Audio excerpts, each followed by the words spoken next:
Hi there, this is Edge-Hughes, and this is your 4-Leg Rehab Minute. And in today's minute, I am dressed like a rectangle, but it is such a comfy sweater and I like the color, but it's not flattering. I'm dressed like a rectangle to talk about the rehabilitation pyramid. Okay, so what are we getting at? So the rehabilitation pyramid talks about the elements of your rehab program, what you need to address from the beginning stages of rehab to the late stages of rehab. So let's get into this. So if you have an injury or a surgery or something basically that has acutely happened, okay, then you need to go first onto this bottom row. And the bottom, she can't believe she's not part of the video. Okay, so the bottom row then is to control inflammation. Control inflammation. I don't even know. Can you read that? Maybe it's backwards. Anyways, control inflammation. Okay, that makes sense. What else do you want to do? You want to control pain. Control pain. Okay. And the other thing here that we want to do is restore the integrity of the injured tissues. So whatever you might be able to do to help with healing. We'll just call this restore tissues. Okay? But you're restoring the integrity of the tissues. So not helpful. Okay. So after we get that one done, okay, now we're going to go into the next. We've kind of settled down that acute early injury phase, the acute inflammation, pain, all the rest. So now we get into this next level where over here we are going to address muscle inhibition and restore control of volitional muscle contractions, okay? So this is early stage. I've done some blogs and stuff like that about that recently and my crappy ankle that has been suffering, okay? So here, okay, we're gonna call this muscle inhibition, okay? And voluntary muscle control. Not helping, Xana. What if they can't see? Okay, so, oh, now I got dog slobber on me. Address muscle inhibition and restore control of volitional contractions. Great. Over here, we need to restore range of motion. Okay, I'm just going to put range of motion.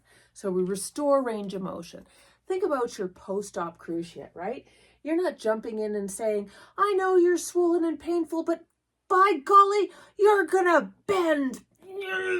No, you wait till this is dealt with before you say, okay, we gotta get full bend out of you now, okay? So this is next step. We're gonna go up now for the next level. Here we're going to restore reflexive reactions and restore muscle strength and endurance. Okay, so what color can I use now? Let's go back to blue. Okay, so here we are starting to build. Okay, so we are restore reflex reactions. Okay, and here we are going to restore strength and endurance. Okay, strength and endurance, that makes complete sense. Let's say reflex reactions, that can be standing on one leg. Look at, I'm standing on my bad ankle. Ta-da, ta-da, proof, because you can see my knee on the other side. Way better than it was. I have been working on that, okay? Because I need those little muscles to be able to contract and help me balance. Okay, those are my reflexes. Moving up, what do we do now? Restore functional movement patterns. Okay, who hasn't been used? Oh, let's get back to red. Okay, Somebody farted and it wasn't me. I think it's the big white dog. Whew. Okay, restore functional movement patterns. Restore.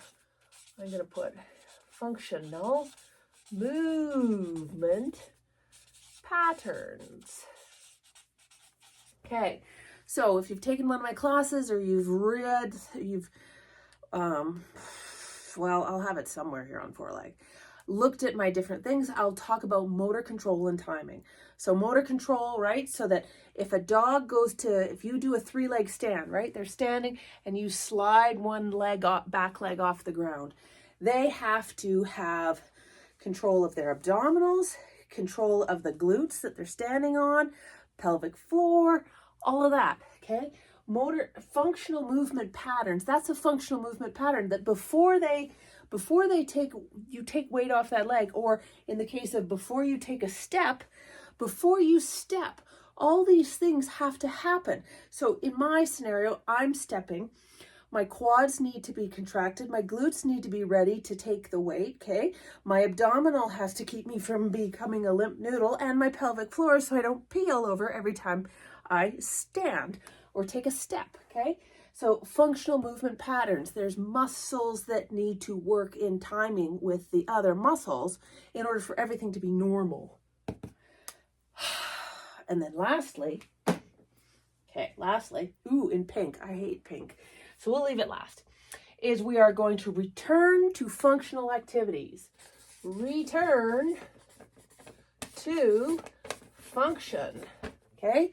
So this is whatever it is we're wanting to do. Are we wanting to go back to off-leash activity? Are we an agility dog? Do we do canicross? Okay. Do we chase balls? Do we play with all the other dog housemates? Okay. Return to function is the last of the components. So this is your rehabilitation pyramid. Okay.